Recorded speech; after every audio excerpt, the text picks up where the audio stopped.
Hello and bienvenue to Life's Questions and Lessons. I'm your host, Charity Youngblood, and I am so grateful that you are here with me today.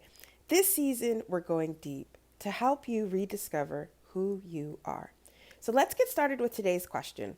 What gift does anger bring? What gift does anger bring? So I was recently in a workshop all about emotions, and the psychologist that was presenting was talking about the fact that anger was one of her favorite emotions to work with her clients because it reminded her that she was passionate about something.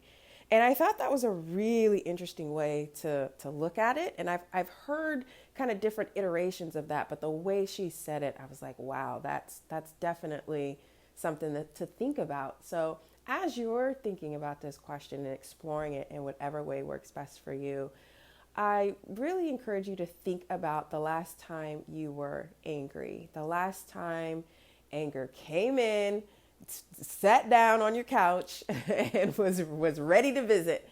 For me, as I was kind of exploring this, what I don't get angry that often, and that's definitely by design. I don't have people in my life that anger me.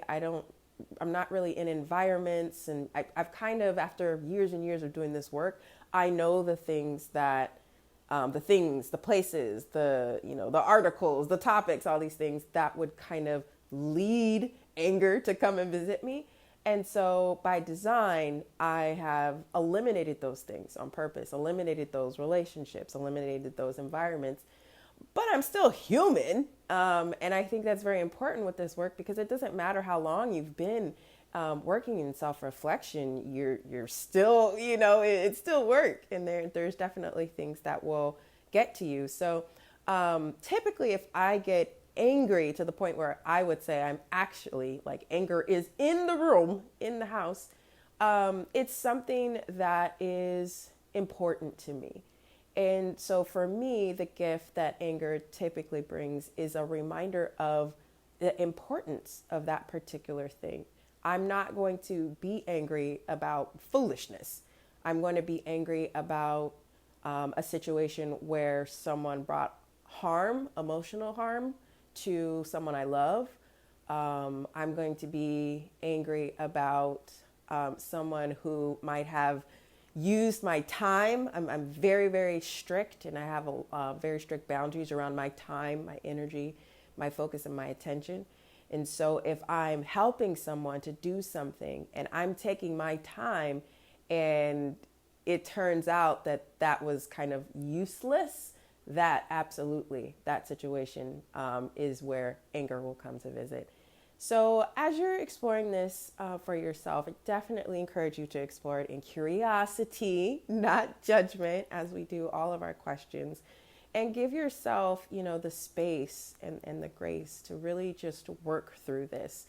I have been, and I'm sure you can hear it in my voice, I've been sick for a while. And so I've had to really kind of readjust and in my exploration, because I kind of have to reserve my energy for healing.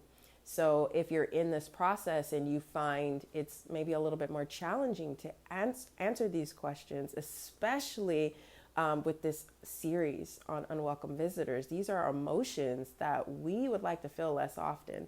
So we probably don't have a great relationship with these emotions. So I really challenge you to acknowledge those things, acknowledge what you need in the moment.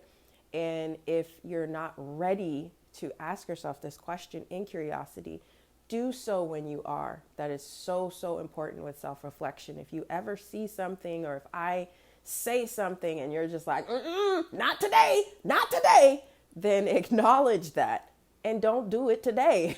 Do it when you're ready. So that's what I had on my heart today. As always, thank you so much for listening. Please rate and review this podcast wherever you're listening to my words. And if this episode was helpful for you, please share it. And until next time, take care.